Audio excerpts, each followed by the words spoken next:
karena menggugat sendiri kan sudah ngaku dan harus diganti menjadi ahli waris. Dan tadi juga pihak aku menyatakan sebaiknya diselesaikan secara kekeluargaan. Iya. Mungkin tanggapan Bapak sendiri. Baik, terima kasih. Mungkin sebelum saya menjawab pertanyaan, sebelumnya saya mengucapkan turut berbelasungkawa atas meninggalnya almarhum Haji Nasrullah alias Mat Solar yang telah meninggal dunia. Semoga beliau diterima amal ibadahnya,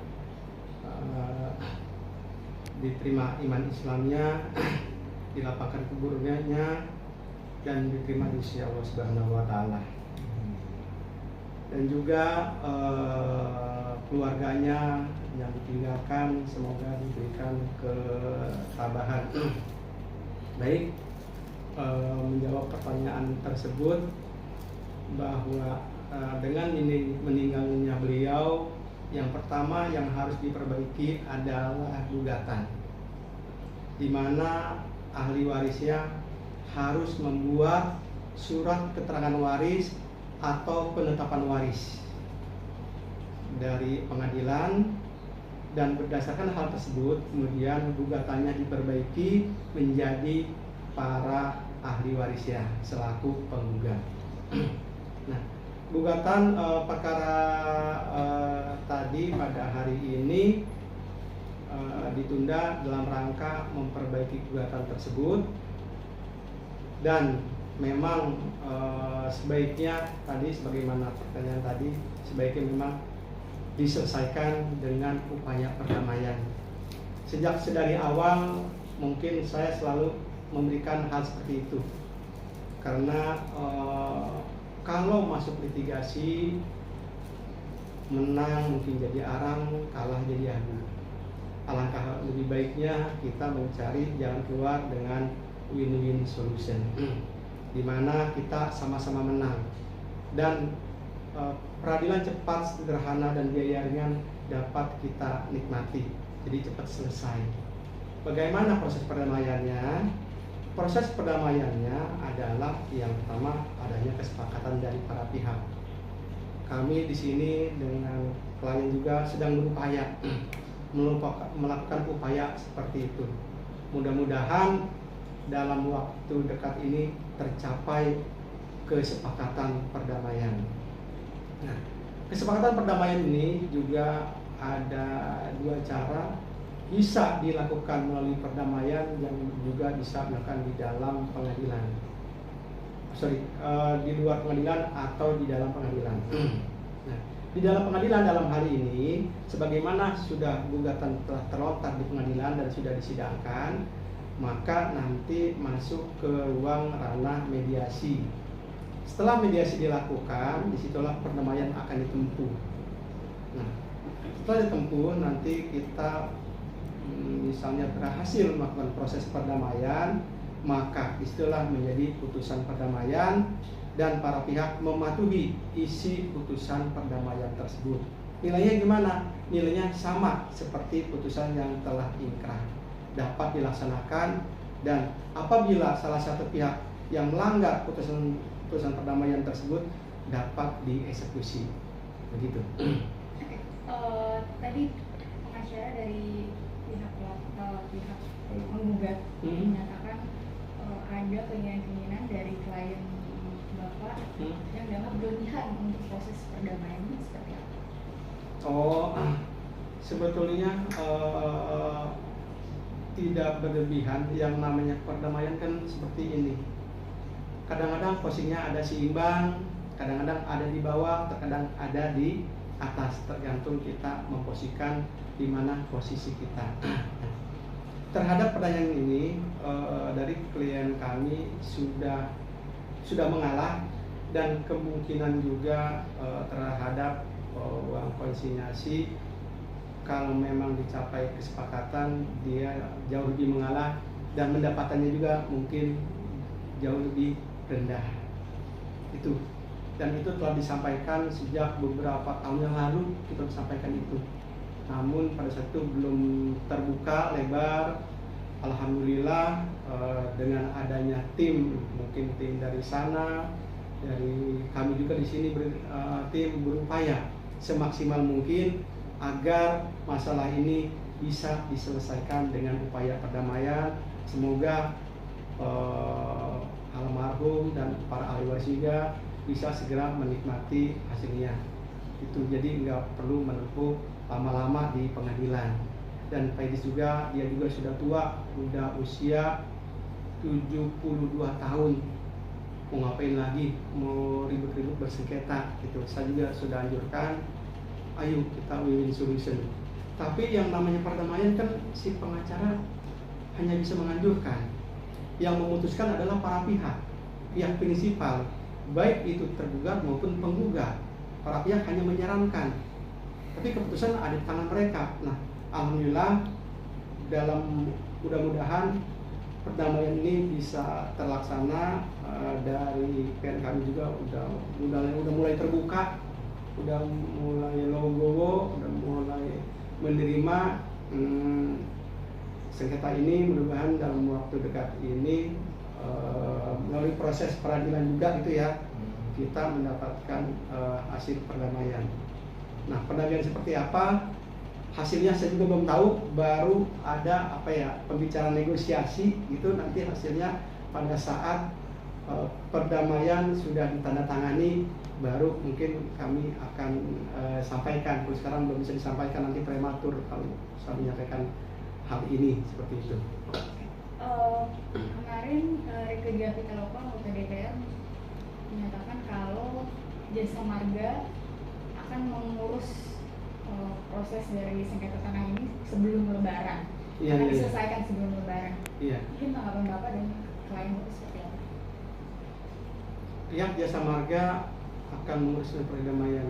Sebenarnya perdamaian ini bisa diselesaikan dengan para pihak yang bermasalah, yang bersengketa, yaitu antara penggugat dengan tergugat, dengan nanti akte perdamaian dan dengan putusan perdamaian.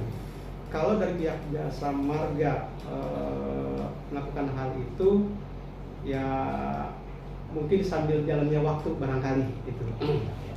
Yang jelas nanti dari tim Pak Matsola juga terus berjuang, dari tim beliau juga dari tim kita terus berjuang untuk mencari solusi yang terbaik. Betul kata Ketua Majelis Hakim tadi bahwa sebaiknya dilakukan perdamaian, dan itu telah saya sampaikan sejak dari perkara-perkara sebelumnya. Mungkin sudah pada tahu bahwa sebaiknya melakukan perdamaian, karena perdamaian itu adalah keadilan yang seadil-adilnya, yang hubungan silaturahim antara penggugat dengan tergugat tetap berjalan, tetap saling terjalin, jadi tidak patah arang. Sedangkan kalau menyerahkan kepada putusan itu ada menang ada kalah, ada korban, silaturahim terputus. Tapi kalau perdamaian tidak, akan menjadi nambah saudara. Itulah berkali-kali ayo kita lakukan solusi ini dengan win-win solution, bukan melalui pengadilan. Makanya dari pihak Pak Idris tidak melakukan gugatan. Itu alasannya seperti itu. Kalau melakukan gugatan, kalau ingin nggak mudah, masih sejak dari awal sudah melontarkan gugatan. Sifatnya pasif, menunggu gitu, karena nggak mau melakukan gugatan. Memang alasannya ingin melakukan perdamaian. Itulah sebabnya tidak melakukan gugatan, walaupun dia mempunyai bukti yang bagus itu. Tapi yang namanya perdamaian itu kita sudah tidak membicarakan pokok persoalan lagi. Yang namanya perdamaian kita sudah tidak membicarakan bukti-bukti lagi. Kalau bicara bukti-bukti itu ada di pengadilan, di materi substansi pokok perkara itu kita berbicara tentang bukti-bukti. Kalau di perdamaian kita tidak membicarakan tentang bukti-bukti lagi, sudah tidak membicarakan siapa yang kuat buktinya, siapa yang lemah buktinya, tidak begitu lagi. Kalau di damai itu, di damai kita tidak mempertimbangkan tentang pembuktian, tetapi dalam proses perdamaian yang diutamakan adalah kesepakatan, bukan bukti-bukti siapa yang menang, siapa yang kalah, siapa yang kuat, siapa yang enggak. Tidak, hal itu dikesampingkan dalam proses perdamaian. Jadi yang berbeda adalah kondisinya adalah kesepakatan dari para pihak. Berarti sebelum sidang selanjutnya di tanggal 9 April akan diupayakan pertemuan atau seperti apa, Pak? Nah, wacana di tanggal 9 April memang seperti itu. 9 April berarti setelah Lebaran ya? Iya. Iya. Mudah-mudahan dalam waktu dekat bisa cepat dilakukan proses perdamaian. Tetapi kalau ini masih di dalam ruang litigasi, masih terjadi nomor perkara, kita masih mengikuti proses peradilan perkara ini. Itu. Kita ikuti dulu proses pengadilan, nanti kalau di tahap mediasi barulah nanti di mediasinya. Pak, dari pihak penggugat, Ya. bukti-buktinya ada banyak seperti akte, sertifikat, dan juga Penggugat atau tergugat? penggugat Menggugat. maksudnya Iya. ya, penggugat Iya. banyak bukti nih, seperti sertifikat, terus Enggak ada sertifikat, akte jual beli. akte jual beli, Iya. kemudian ada pembayaran pajak ya, Iya. atas hak milik kepemilikan tanah. Nah, tapi di sini dari pihak tergugat Pak Idris masih ingin menemukan win-win solution. Maksudnya berarti masih ada hak dari Pak Idris juga di tanah ini, seperti apa, Pak? Baik, saya akan jawab. Sebetulnya tadi saya sampaikan kalau kita bicara perdamaian sudah tidak dibicarakan tentang bukti-bukti lagi. Tapi karena ditanya tentang bukti, baik kasih jawab. Bukti-bukti AJB itu ditandatangani di tahun 2019.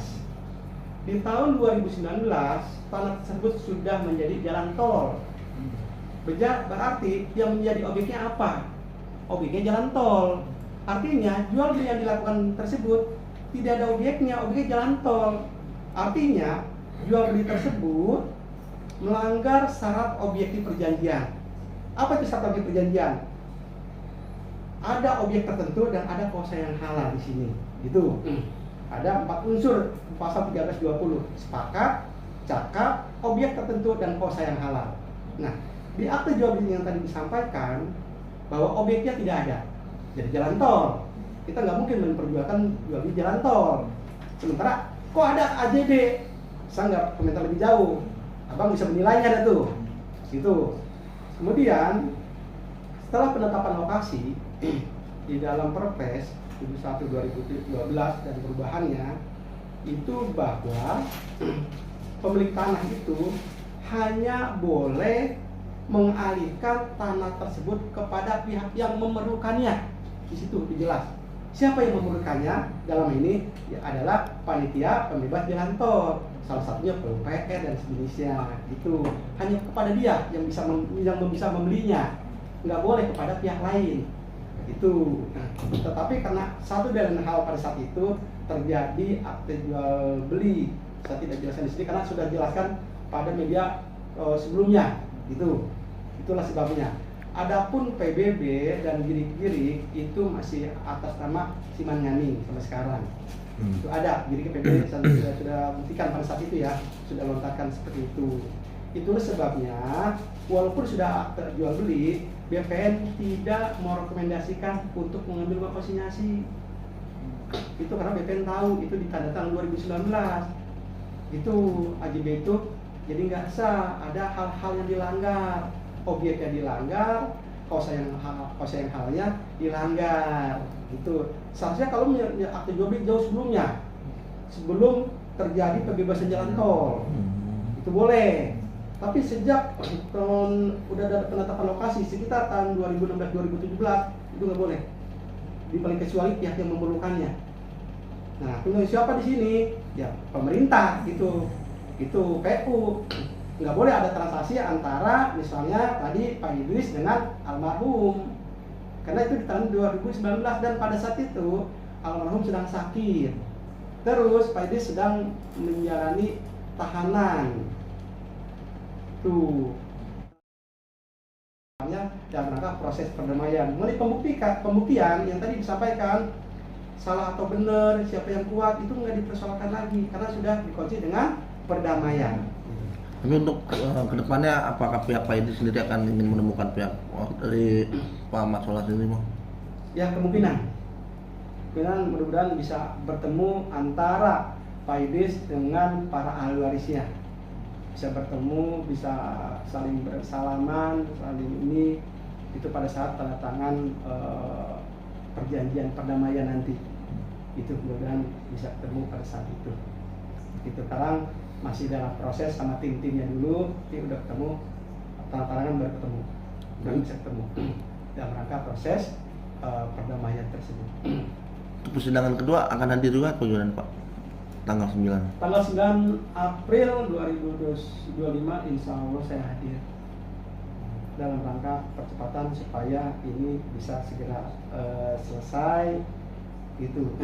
Karena untuk melakukan proses mediasi atau proses perdamaian, para ahli waris harus membuat surat keterangan waris atau membuat penetapan waris. Dia butuh waktu untuk membuat itu. Itu sementara sekarang udah mau menjelang Lebaran, apakah instansi masih buka atau mau tutup saya juga belum tahu. Oke, 3, 2, 1,